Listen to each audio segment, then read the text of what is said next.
ओम शांति। आज 25 सितंबर 2022। आज अव्यक्त वाणी है। Revise date 24/9/1992। आज के अव्यक्त वाणी का टाइटल है सत्य और असत्य का विशेष अंतर। सत्य और असत्य का विशेष अंतर। आज दिलाराम बाप अपने सर्व बच्चों के दिल की आश पूर्ण करने के लिए मिलन मनाने आए हैं। अव्यक्त रूप में तो सदा सर्व बच्चे मिलन मनाते रहते हैं, फिर भी व्यक्त शरीर द्वारा अव्यक्त मिलन मनाने की शुभ आश रखते हैं।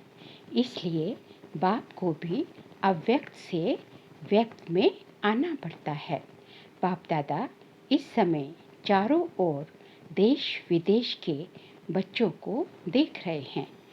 मन से मधुबन में हैं, आप साकार में हो और अनेक बच्चे अव्यक्त रूप से मिलन मना रहे हैं। बाप दादा भी सर्व बच्चों के स्नेह का रिटर्न दे रहे हैं जहाँ भी हैं, लेकिन याद द्वारा बाप के समीप दिल में है।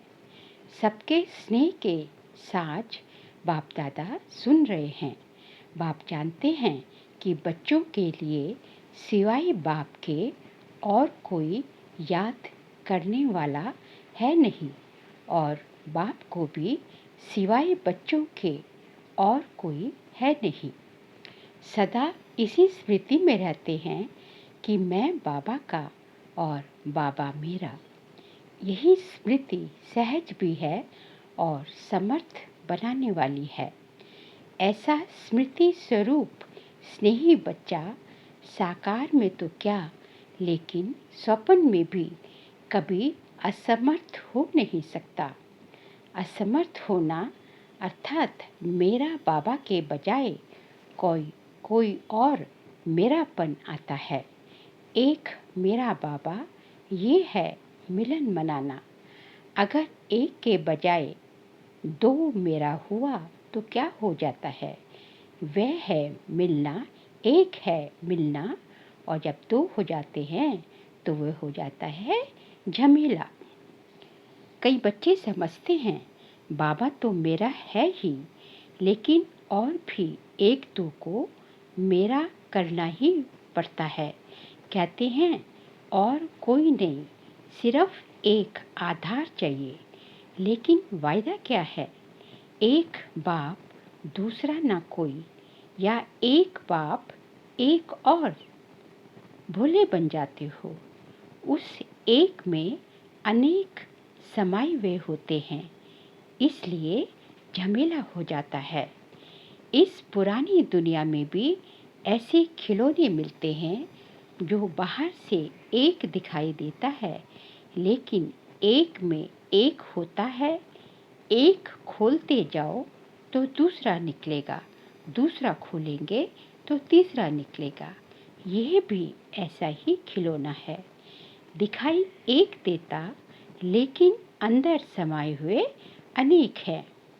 और जब झमेले में चले गए तो मिलन मनाना कैसे हो सकता है? झमेले में ही लगे रहेंगे या मिलन मनाएंगे? सिर्फ दो नहीं सोचो। सिवाय एक बाप के संकल्प में भी अगर कोई आत्मा को व प्रकृति के साधन को मेरा सहारा स्वीकार किया तो ये ऑटोमेटिक ईश्वरीय मशीनरी बहुत फास्ट गति से कार्य करती है। जिस सेकंड अन्य को सहारा बनाया, उसी सेकंड मन बुद्धि का बाप से किनारा हो जाता है। सत्य बाप से किनारा होने के कारण बुद्धि असत्य को सत्य, रॉन्ग को राइट मानने लगती है, उल्टी जजमेंट देने लगती है। कितना भी कोई समझाएगा कि ये राइट नहीं है, लेकिन वह यथार्थ को, सत्य को भी असत्य की शक्ति से समझाने वाले को रॉन्ग सिद्ध करेगा। यह सदा याद रखो। कि आजकल रामानुसार असत्य का राज है और असत्य के राज्य अधिकारी प्रेसिडेंट रावण है। उनके कितने शीश हैं, अर्थात असत्य की शक्ति कितनी महान है, क्योंकि रावण के तो 10 शीश दिखाते हैं ना। उसके मंत्री महामंत्री भी बड़े महान हैं। उसके जज और वकील भी बड़े होशियार हैं। रावण के जज और वकील भी बड़े होशियार हैं। इसलिए उल्टी जजमेंट की पॉइंट्स बहुत वैरायटी और बाहर से मधुर रूप की देते हैं। इसलिए सत्य को असत्य सिद्ध करने में बहुत होशियार होते हैं।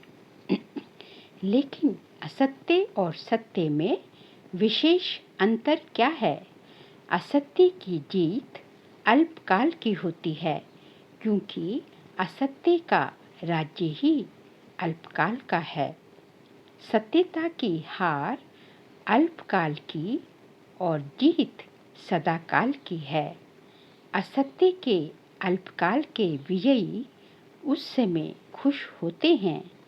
जितना थोड़ा समय खुशी मनाते व अपने को राइट सिद्ध करते, तो समय आने पर असत्य के अल्पकाल का समय समाप्त होने पर जितनी असत्यता के वश मौज मनाई, उतना ही 100 गुना सत्यता की विजय प्रत्यक्ष होने पर पश्चाताप करना ही पड़ता है, क्योंकि बाप से किनारा स्थूल में किनारा नहीं होता।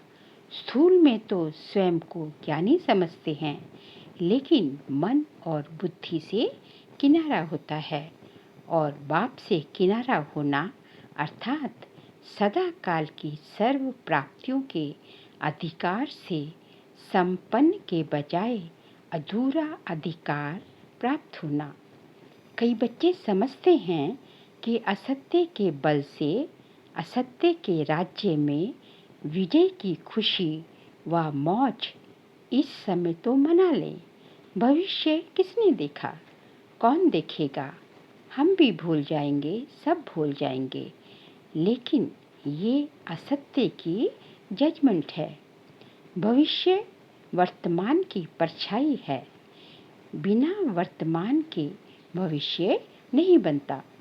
असत्य के वशीभूत आत्मा वर्तमान समय भी अल्पकाल के सुख के नाम मान शान के सुखों के झूले में झूल सकती है और झूलती भी है, लेकिन अति इंद्रिय अविनाशी सुख के झूले में नहीं झूल सकती।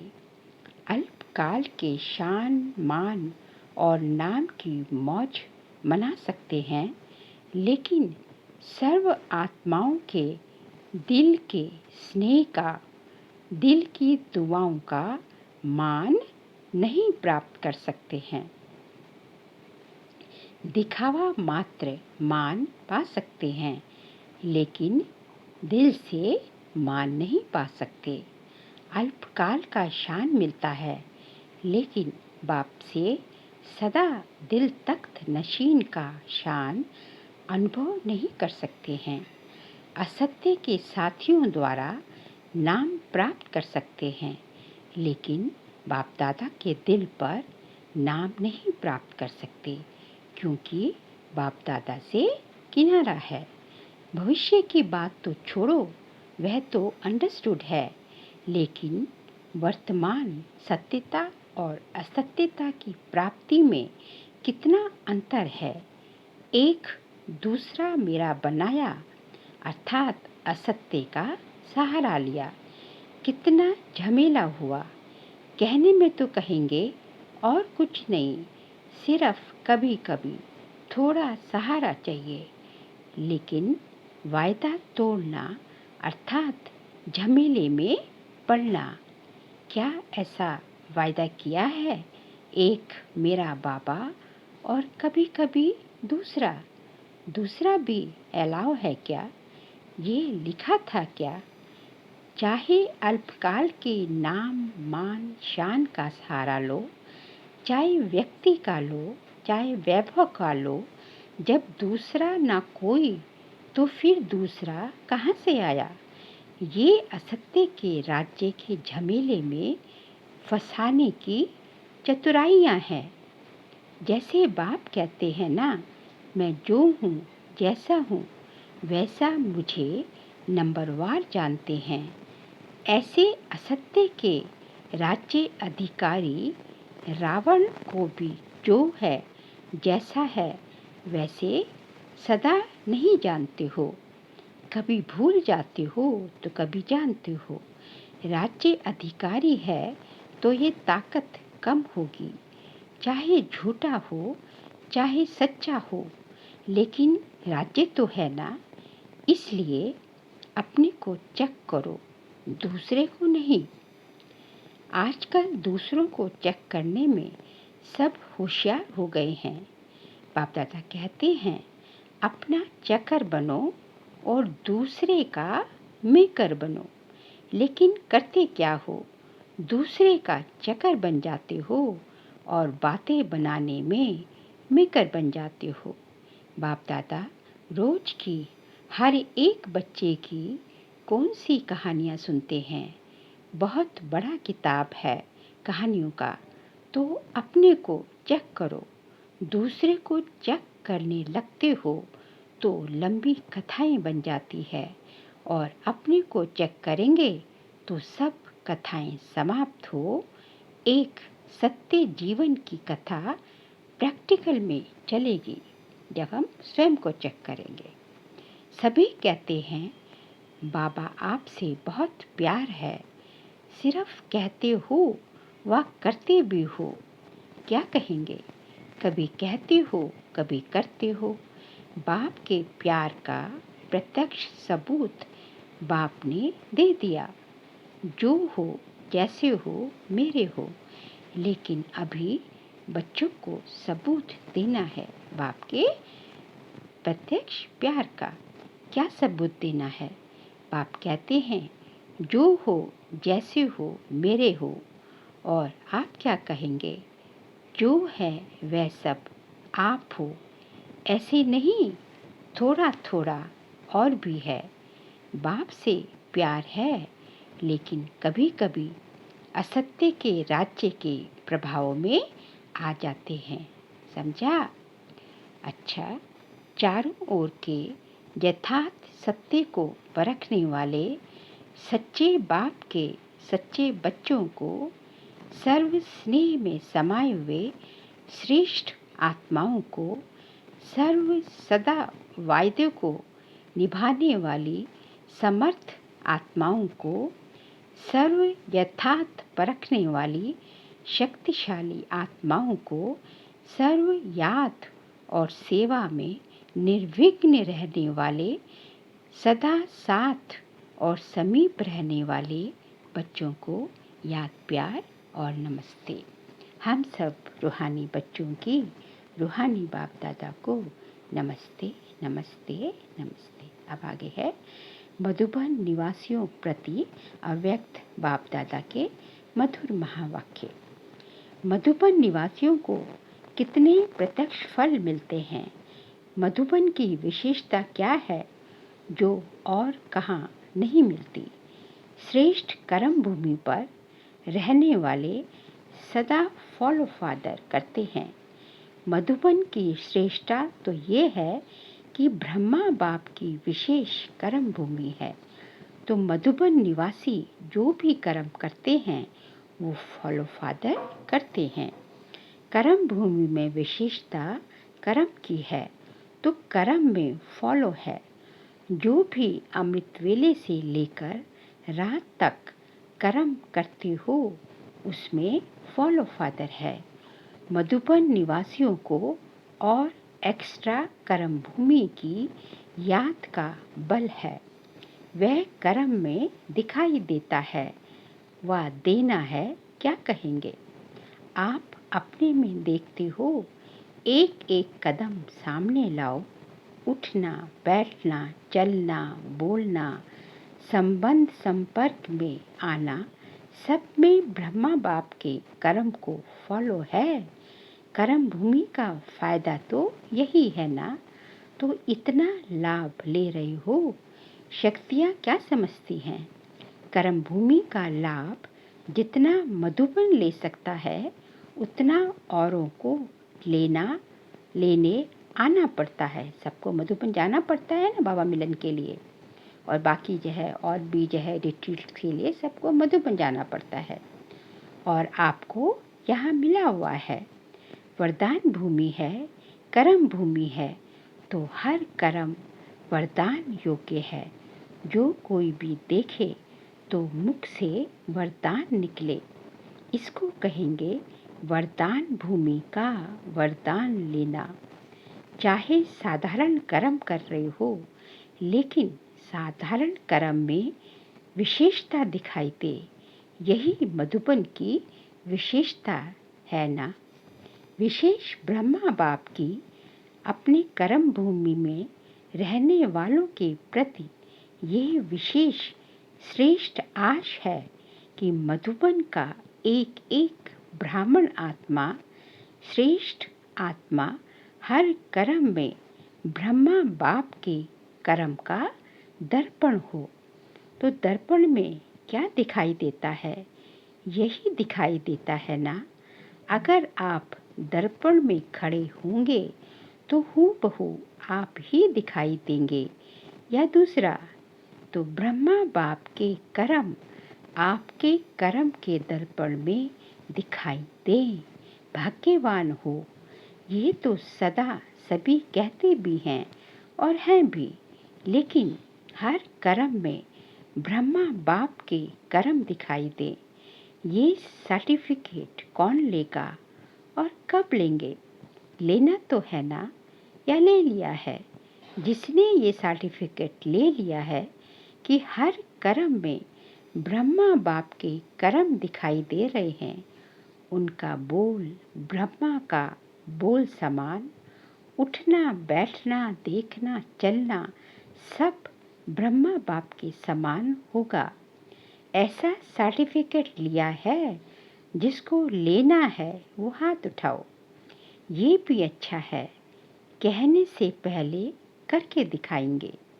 लेकिन ये लक्ष्य रखो कि हर कर्म बाप समान हो। ब्रह्मा बाप को फॉलो करना तो सहज है ना। निराकारी बनना अर्थात सदा निराकारी स्थिति में स्थित होना, उसके बजाय कर्म में फॉलो करना उससे सहज है। तो ब्रह्मा बाप तो सहज काम दे रहा है, मुश्किल नहीं। तो सभी लक्ष्य रखो कि मधुबन में जहाँ देखें, जिसको देखें, ब्रह्मा बाप के कर्म दिखाई दें। कर्म में सर्वव्यापी ब्रह्मा कर सकते हो। जहाँ देखे ब्रह्मा समान हो सकता है ना। मधुबन की महिमा अर्थात मधुबन निवासियों की महिमा, मधुबन की दीवारों की महिमा नहीं है, मधुबन निवासियों की महिमा है। मधुबन की महिमा चारों ओर से रोज सुनते हो ना। मधुबन निवासियों की महिमा जो होती है वह किसकी है? आप सबकी है ना। नशा तो रहता है कि हम मधुबन निवासी हैं। जैसे ये नशा है, वैसे ये नशा भी प्रत्यक्ष दिखाई दे कि ये ब्रह्मा बाप के समान फॉलो फादर करने वाले हैं। अच्छा, सभी संतुष्ट हो? कुछ सैल्वेशन चाहिए?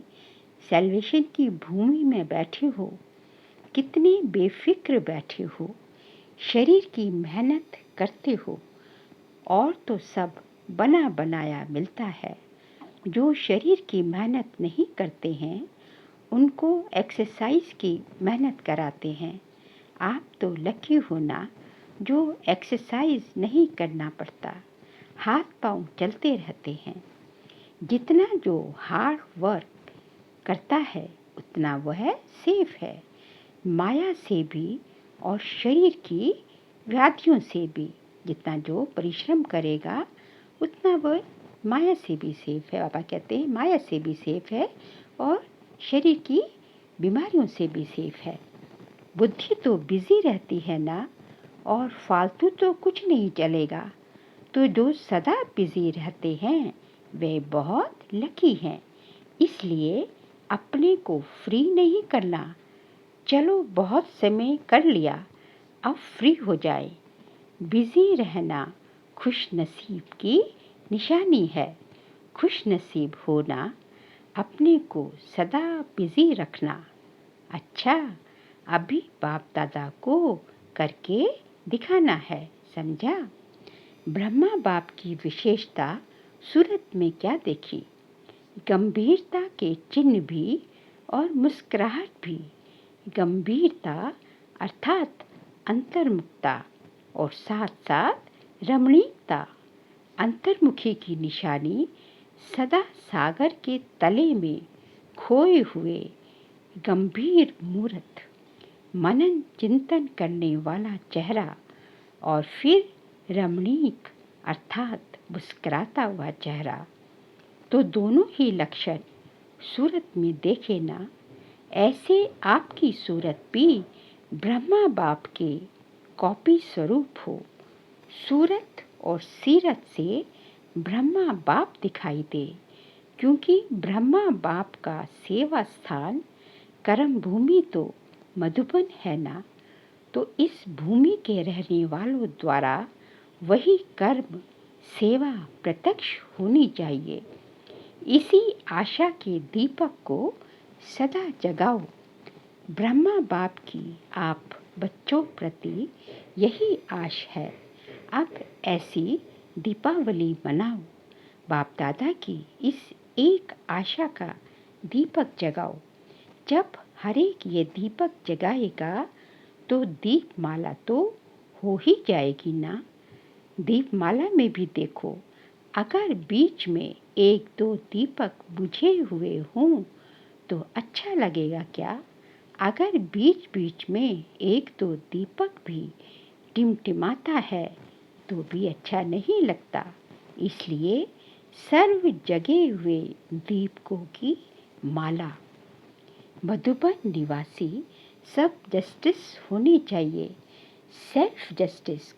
कोई भी बात करने के पहले स्वयं जज करो, तो ना स्वयं का समय जाएगा और ना दूसरों का। मधुबन तो पीस पैलेस है। मन की भी पीस तो मुख की भी पीस। तब मधुबन पीस पैलेस से पीस की किरणें सब जगह फैलेंगी।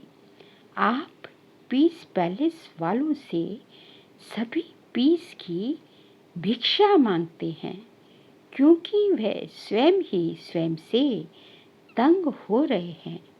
विनाशकारियों के पास अभी तक आपके पीस की किरणें पहुंचती नहीं हैं, इसलिए कश्मकश में है। कभी शांत कभी अशांत। तो उन्हों को शांत करने के लिए पीस पैलेस से पीस की किरणें जानी चाहिए। तब उन्हों की बुद्धि में एक ही फाइनल फैसला होगा। खत्म करेंगे और शांत हो शांति धाम में चले जाएंगे। तो ऐसे भिखारियों को अब महादानी बन महादान व वरदान देने वाले बनो। बाप दादा तो सदा समझते हैं कि मधुबन वाले विश्व को बाप दादा के समीप लाने वाले समीप रत्न हैं। तो अब ऐसा सबूत दिखाओ।